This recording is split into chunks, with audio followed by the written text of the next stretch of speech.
절대로 안 됩니다. 그런 일은 결코 일어나지 않을 것입니다. 사탄아, 물러가라. 너는 내게 걸림돌이요 장애물이다. 너는 하느님의 일을 생각하지 않고 사람의 일만을 생각하는구나. 인간의 뜻이냐 하느님의 뜻이냐. 인간의 생각은 하느님의 뜻을 담을 수가 없어요. 그분의 뜻은 인간이 전혀 파악할 수 없기 때문입니다. 사탄이라는 존재는 어떤 존재다? 우리가 생각할 때 사탄 그러면 머리에 뿔 나고 어떤 귀신을 부리고 이런 존재만 생각하지만 사탄의 근원은 무엇입니까? 등급이 있어요. 보통 이제 우리가 악령이라고 하는 것도 여러분들 디아블로스, 그래서 히라버로 디아블로라는 것은 악마를 의미하는데 일반 영들은 귀신에 속하지만 악한 영들입니다. 근데 이 중에서도 우두머리에 속하는 존재가 뭔지 아세요? 이게 사탄이에요. 그래서 사탄이라는 존재는 단순히 어떤 악한 영을 말하는 것이 아니라 그 위에 있는 상위 존재를 말합니다. 그렇게 하면서 사탄의 목적은 무엇이죠? 사람들을 놀래키거나 사람들을 괴롭히는 것이 1차적인 목적이 아니라 그들의 목적은 무엇입니까? 인간을 죽게 만드는 것인데 어떻게 함으로 인해서? 하느님으로부터 떼어놓음으로 인해서. 그러니까 사탄이라는 말의 뜻은 뭐냐면 방해하는 자, 즉 하느님의 뜻을 실천하지 못하도록 방해하는 자라는 것이 사탄의 어원입니다. 그렇다면 지금 베드로는 인간적으로는 너무나 올바르지만 우리가 생각할 때도 맞다고 생각하지만 예수님 보실 때는 어때요? 그것은 누구 뜻이 아닙니까? 여러분들 겟세마니 동산에서 예수님께서 잡히시기 전에 했던 기도 생각나십니까? 이제 오늘 밤에 예수님께 잡혀가시죠? 근데 예수님께서 무릎을 꿇고 아버지 하느님께 기도하지 않으십니까? 아버지 이 잔을 제게서 거두어 주십시오. 왜? 너무나 고통스러운 잔이기 때문에. 그러나 뭐라고 하십니까? 제 뜻대로 마시고 아버지 뜻대로 하소서. 그러니까 지금 베드로의 뜻은 인간적인 뜻이지 하나님의 뜻을 거역하는 것이기 때문에 예수님께는 사탄이요 방해물이었던 거죠. 어쨌든 여기까지도 마음이 우울한데 예수님께서는 제자들에게 뭐라고 하십니까? 누구든지 나를 따르려면 자기 자신을 버리고 제 십자가를 지고 나를 따라야 한다라고 말씀하십니다. 이게 얼마나 충격적인 말인지 아십니까? 우리가 보통 십자가라고 한다면 예전에도 말씀드렸지만 십자가라는 것은 구원에 이르는 도구라고 알고 있죠. 그래서 목걸이에 십자가를 하시거나 어떤 분들은 귀걸이를 하시거나 심지어는 배꼽에도 십자가를 달고 있는 분들도 있어요. 그런데 원래 십자가는 무엇이었습니까? 사형도구였다는 거죠. 예수님의 말씀을 듣던 이 순간만큼 제자들은 너무나 놀랄 수밖에 없는 것이, 아니 예수님을 따르기 위해서 십자가를 지라는 말인가? 십자가라는 것은 당시에 어땠습니까? 사형도구로서 사람들이 십자가를 지고 어디까지 가요? 자기가 죽을 장소까지 언덕으로 올라가죠. 무지하게 힘들죠. 지칩니다. 몇 번이나 쓰러지지만 그래도 일어나서 걸어야 돼요. 근데 그 끝이 무엇이었어요? 이렇게 끝까지 가면 살 수 있다가 아니라 끝까지 가도 뭐한다? 죽는다는 것입니다. 이게 얼마나 비인간적인 사형 방법입니까? 그러니 십자가형만큼 고통스러운 것이 없다는 거죠. 인간을 가장 힘들게 하는 것은 절망이기 때문입니다. 이 무거운 십자가를 지고 가도 결국에는 죽는다는 것은 진 사람들을 절망 속으로 빠뜨릴 수밖에 없죠. 두려움, 공포, 절망에 휩싸여서 얼마나 고통을 당하는지 몰라요. 이게 십자가라는 거죠. 근데 예수님께서는 그러한 십자가를 지라고 하시니 제자들이 들을 때는 이해가 될까요? 안 될까요? 안 될 수밖에 없죠. 제자들이 예수님을 따른 이유는 살기 위해서지 죽기 위해서가 아니라는 겁니다. 근데 예수님께서는 당신의 죽음을 예고하시고 나서 제자들에게 뭐 하라고 그래요? 죽으란 얘기죠. 십자가를 더군다나 고통스럽게 지라는 것입니다.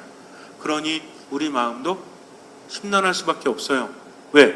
이 말씀은 누구든지 나를 따르려는 사람이라고 말씀하셨기 때문에 우리에게도 해당이 되기 때문입니다.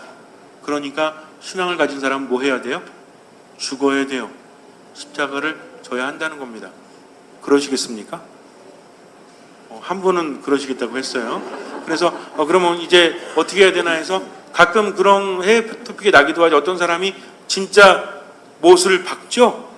그 십자가에 못 박히죠? 주님께서 뭐라고 하실까요?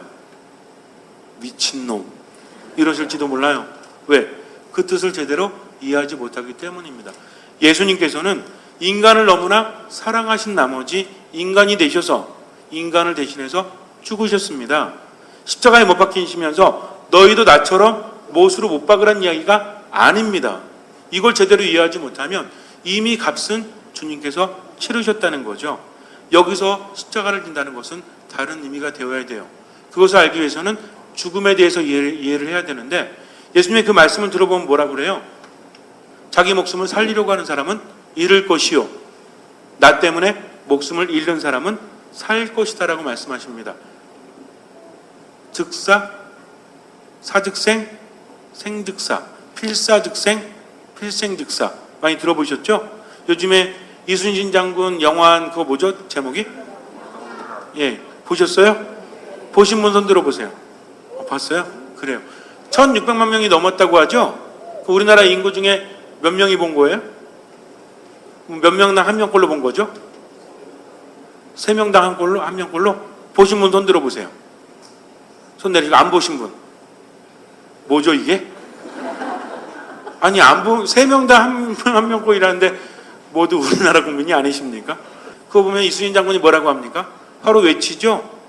살려고 하면 죽을 것이요 죽으려고 하면 살 것이다. 모르겠어요. 명량은 제가 못 봤기 때문에 이 대사가 나오는지 모르겠지만 굉장히 유명한 말이라고 하죠. 그러나 이 말씀은 이순신 장군이 하신 말씀이 아니라 원래 있는 말씀입니다. 그래서 동양이나 서양에 보면 비슷한 말들이 많은데 서양에서 이 말의 기원은 바로 예수님께서 하신 이 말씀이라는 거죠.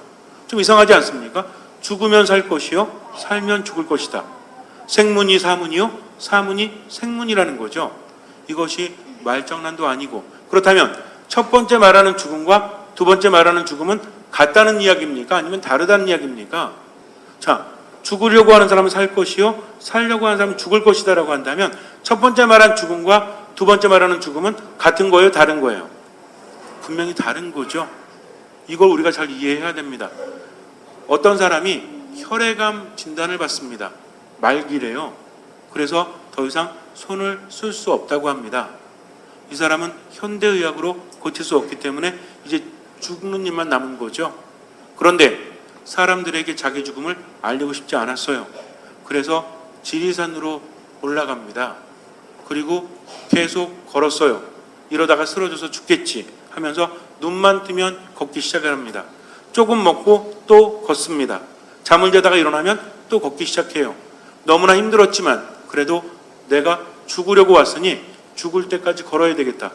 내가 죽음을 당하는 것이 아니라 죽임을 당하는 것이 아니라 어차피 죽는 거라면 내가 죽겠다라고 생각하면서 걷기 시작을 합니다. 하루에 50km를 걸었대요. 대단하지 않습니까?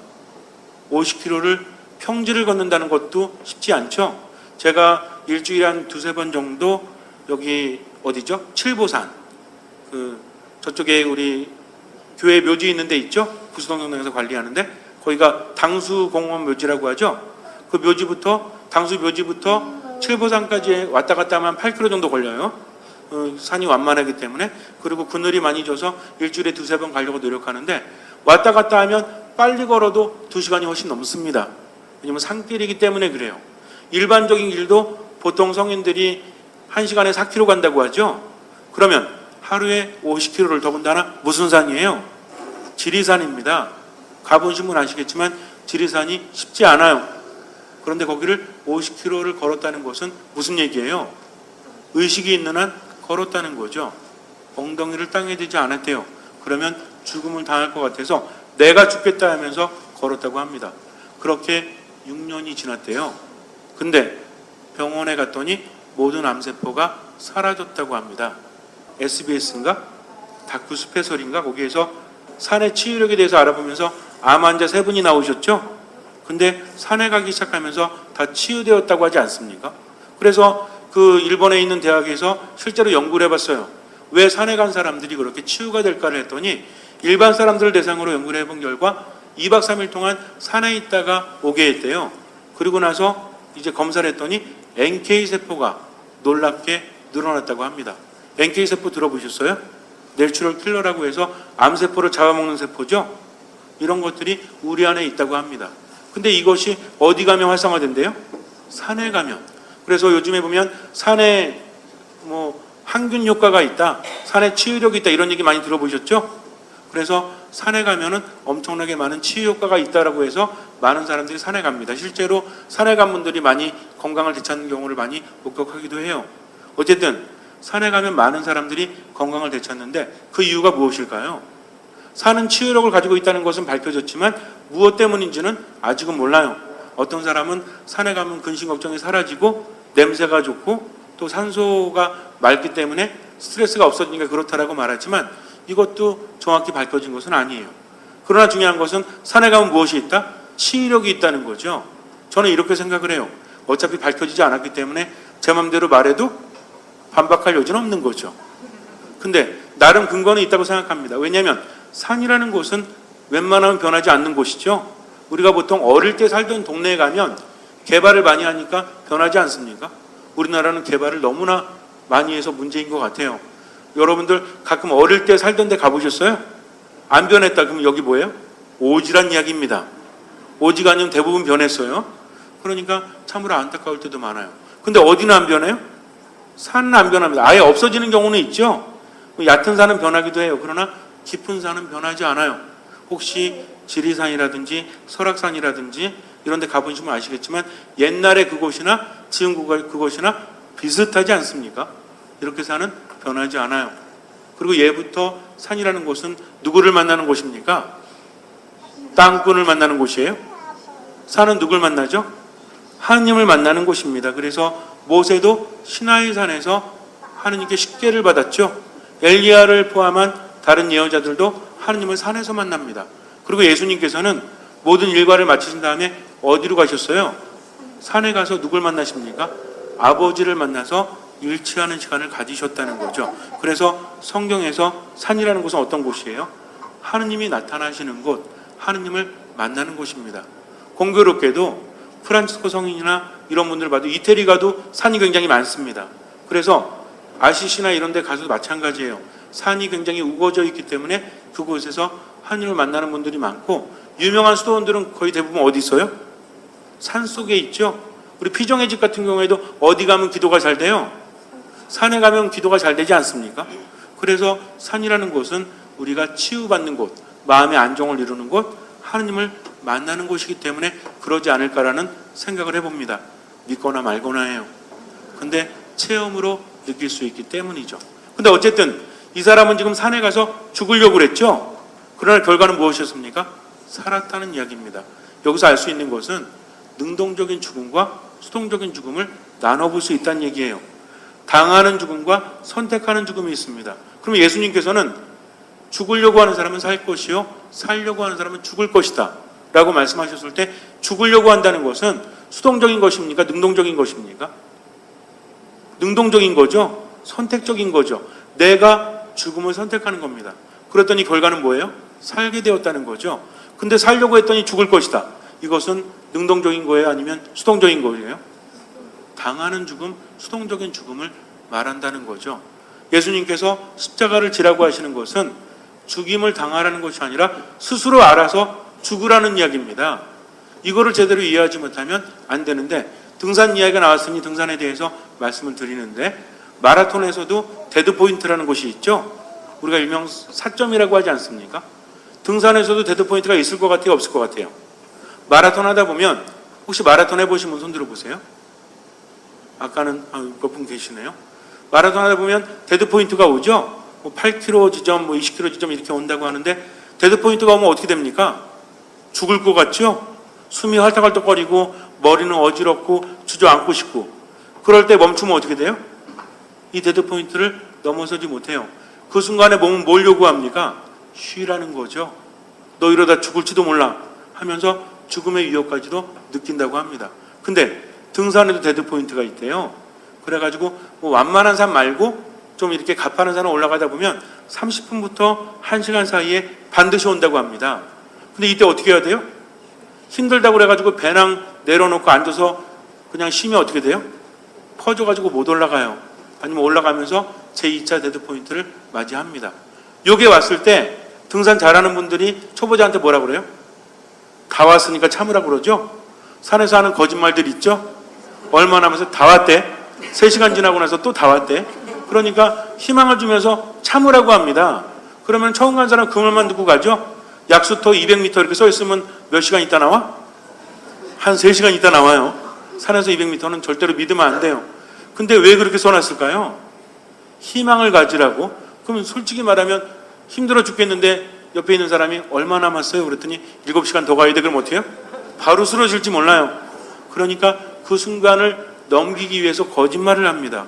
이건 선의의 거짓말이에요. 그래서 그 순간을 견디죠. 그래서 너무 힘들 때는 1분 정도 서 있으면 된대요. 배낭을 절대로 내려놓으면 안 돼요. 1분 정도 서 있다가 또 올라가기 시작하고 보폭을 좀 좋게 하면 죽을 것 같은 시기가 지나면 무엇이 옵니까? 세컨 윈드라고 합니다. 두 번째 바람기가 온대요. 이때부터 마음이 안정되고 몸에 활력이 붙고 그동안 몸이 준비했던 거죠. 그러면서 죽을 것 같이 힘들지만 그 순간을 넘겼기 때문에 그다음부터는 아주 즐겁게 쾌감까지 느끼면서 편안하게 등산을 할 수 있다고 합니다. 마라톤도 마찬가지겠죠. 그러면 여기서 말하는 것은 데드포인트 4점이라고 하지만 진짜 죽는 겁니까? 아니면 죽음을 체험하는 것입니까? 죽을 만치 고통스럽지만 이것은 자신을 죽이는 거지 죽는 것은 아니라는 거죠. 신앙도 마찬가지입니다. 주님을 따르다 보면 주님께서는 분명히 죽으라고 하세요. 그러나 이 죽음은 삶을 위한 죽음이라는 거죠. 그래서 그 안에는 반드시 고통이 있어요. 그러나 희망이 있기 때문에 견뎌낼 수 있는 겁니다. 두 번째 죽음은 수동적인 죽음은 영원한 죽음이에요. 그러나 능동적인 죽음은 영원하지 않습니다. 힘들어도 희망이 있고 지나갈 수 있다는 것을 알기 때문에 그렇게 한다는 거죠. 참으로 안타깝게도 많은 사람들이 산이 좋다는 거 알면서도 안 갑니다. 왜 안 가냐면 귀찮으니까, 혼자 하기 힘드니까. 그래서 수많은 사람들이 알고 있지만 실천한 사람은 많지 않아요. 신앙도 마찬가지죠. 내가 신앙생활 하다 보면 그분의 뜻을 실천하기 위해서 힘든 일이 많아요, 적어요? 되게 많죠. 내가 원하는 것을 꺾어야 될 때가 한두 번입니까? 나를 죽인다는 것은 무슨 얘기예요? 나를 죽인다고 그래가지고 오늘 집에 가자마자 목 매달면 돼요, 안 돼요? 이런 거 아니에요. 나를 죽인다는 것은 내가 원하는 것. 오늘 복음에 대해서도 우리가 묵상을 했지만 하느님의 일과 사람의 일이라고 분간해 볼 때, 나눠 볼 때 여기서 나를 죽인다는 것은 무엇을 멈추는 겁니까? 사람의 일을 멈추고 누구의 일을 따르는 거예요? 하느님의 일을 따른다는 거죠. 우리 그러죠. 죽을 각오를 가지고 해라. 그만큼 열심히 한다는 겁니다. 인생이든 뭐든 마찬가지예요. 그래서 성공한 사람들을 보면 이 데드포인트를 다 넘어섰대요. 인생의 데드포인트라고 합니다. 우리도 그렇죠. 처음에는 뭐 하면 열심히 해보겠다고 해서 공부도 하고 악기도 하고 운동도 하고 다 하죠. 한 번쯤 헬스클럽 등록 안 해본 사람이 누구 있습니까? 또 러닝머신 같은 거 사다가 뭐 해놓고 있어요? 옷 걸어놓고 있잖아요. 사람들 오면 옷에 재 걷어가지고 하는 것처럼 보이고 처음에는 다 하려고 하지만 그 순간을 넘어서지 못하니까 전문가가 되지 못하고 성공하지 못하는 겁니다.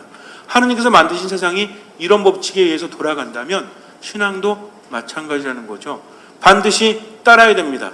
그래서 죽음이라는 것은 내가 원하는 것을 하나님의 뜻을 위해서 멈추는 것, 자기 자신을 비우는 것, 이게 되지 않으면 우리는 결코 영원한 생명을 얻을 수 없다는 거죠.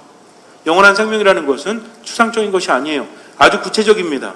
죽은 다음에만 생명을 얻는 것이 아니라 이 세상을 살아가면서도 생명을 체험하는 사람, 그러니까 하느님 안에 머물면서 삶을 즐겁게 살아가는 사람. 만약에 우울한 삶을 살고 있거나 공허한 삶을 살고 있다면 그 안에는 하느님이 계시지 않습니다. 왜 그래요? 주변 상황이 힘들어서가 아니라 내가 하느님을 만나지 못했기 때문이죠. 그분은 생명 자체십니다. 그래서 그분 안에 머물게 되면 우리는 생명력을 무한히 받을 수 있어요. 근데 머물지 못하니까 그렇게 힘든 거죠. 구체적인 예를 하나 들겠습니다. 다른 거 아닙니다. 십자가를 진다는 것은 원래 십자가는 죽음을 의미했지만 이제는 의미가 바뀌었죠. 누구 때문에? 예수님께서 십자가를 지심으로 인해서 십자가는 더 이상 죽음이나 절망이 아니라 무엇으로 바뀝니까? 생명이요 구원으로 바뀌었다는 거죠. 천주교 신자로서 이 원칙을 잘 알게 되면 삶도 성공할 수 있어요. 대인관계 마찬가지입니다. 밖에서 일할 때도 마찬가지예요. 믿음 안에서 살아가는 사람은 성당에 와서만 기도하는 사람이 아니라 자기 삶 한가운데서도 십자가를 질 줄 아는 사람. 그러나 이 십자가는 죽음이 끝이 아니요 삶이 끝이기 때문에 우리는 희망을 가지고 있다는 거죠. 자, 집에서 부부싸움 할 때 살기 위해서 어떻게 합니까? 우리는 순간 내가 느끼는 살기 위한 게 있죠. 그래서 상대방의 말을 듣기보다는 뭐 하려고 그래요? 내가 말하려고 하고 상대방의 말을 인정하지 않으려고 하죠. 때로는 큰 소리를 내거나 우기거나 이렇게 합니까? 안 합니까? 솔직해지세요 좀. 하죠. 그러면 그 순간에 내가 살려고 하는 거예요? 아니면 죽으려고 하는 거예요? 살려고 하는 거죠. 근데 결과는 죽어요, 살아요? 우리 형제님들 가끔 그럴 때 있어요. 냉장고에 분명히 고기가 있었는데 반찬으로 나오지 않습니다. 무슨 일이 생긴 걸까요? 상했을까요? 다시 한번 생각해 보세요. 어떤 행동을 했는지를.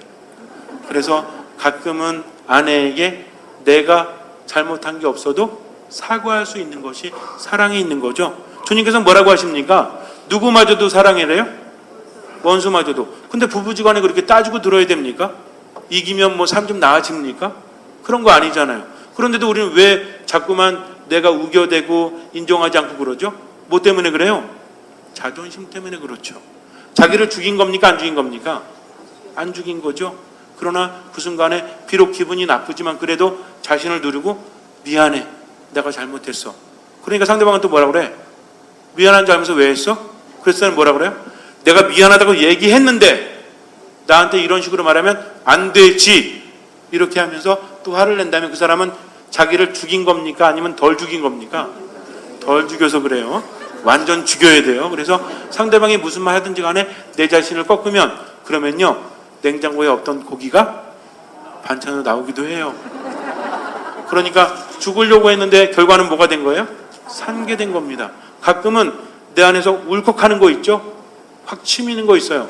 이거를 잠깐 멈추고 주님의 뜻대로 사랑을 담아서 하다 보면 나중에는 하나님의 뜻이 무엇인지를 삶으로 체험하게 됩니다. 문제는 뭔지 아십니까? 어떤 사람이 우울한 사람 같아요.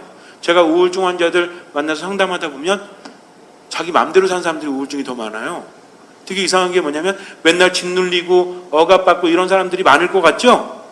근데 이상하게도 자기 마음대로 그냥 성질나면 성질 나는 대로 자기 마음대로 미워지면 미워하는 사람들, 이런 사람들이 우울증이 더 많다는 거죠. 저도 심리학 공부하면서 그런 줄 몰랐어요. 나중에 체험하다 보니까 그런 경우가 더 많았다는 겁니다. 이걸 보면 알 수 있듯이 내가 마음대로 살아가는 사람들은 오히려 스스로의 감정에 먹혀버린다는 거죠. 그렇기 때문에 우울증이나 공허함을 쉽게 느낍니다. 분노도 마찬가지죠. 참는 사람이 우리가 요즘에 그러잖아요. 분노 같은 거 참지 마라. 그러니까 무조건 내뱉어라 말하죠. 이게 얼마나 위험한지 아십니까? 분노 조절 안 됩니다. 그러다 보면 내 안에 있는 기준이 깨져버려요.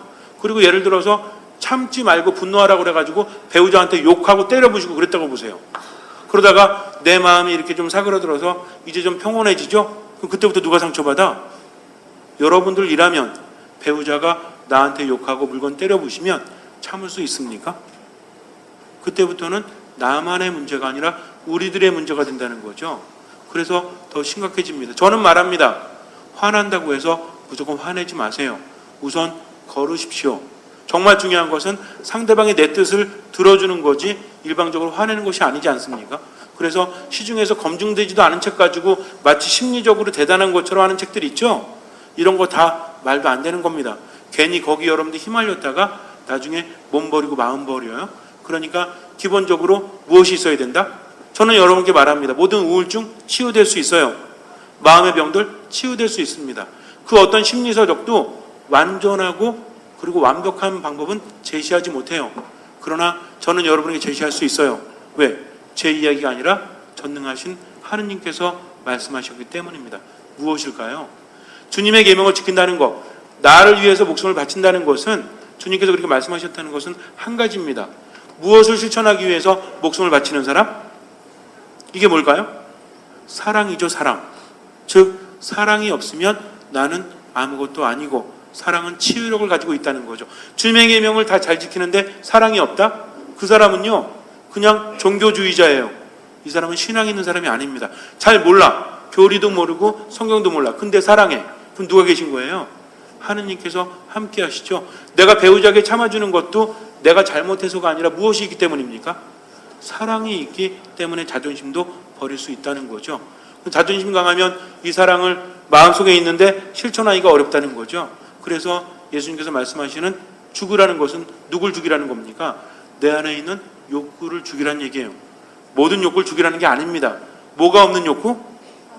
사랑이 없는 욕구를 죽이라는 거죠. 사랑이 없는 말을 죽이라는 겁니다. 사랑이 없는 말을, 행동을 죽이라는 거죠. 그리고 하느님을 사랑하는 겁니다. 여러분들이 주일에 성당 올 때 즐거워요? 아니면 아유 또 가야 되네, 안 가면 고해성사 보니까, 어떤 생각으로 오세요?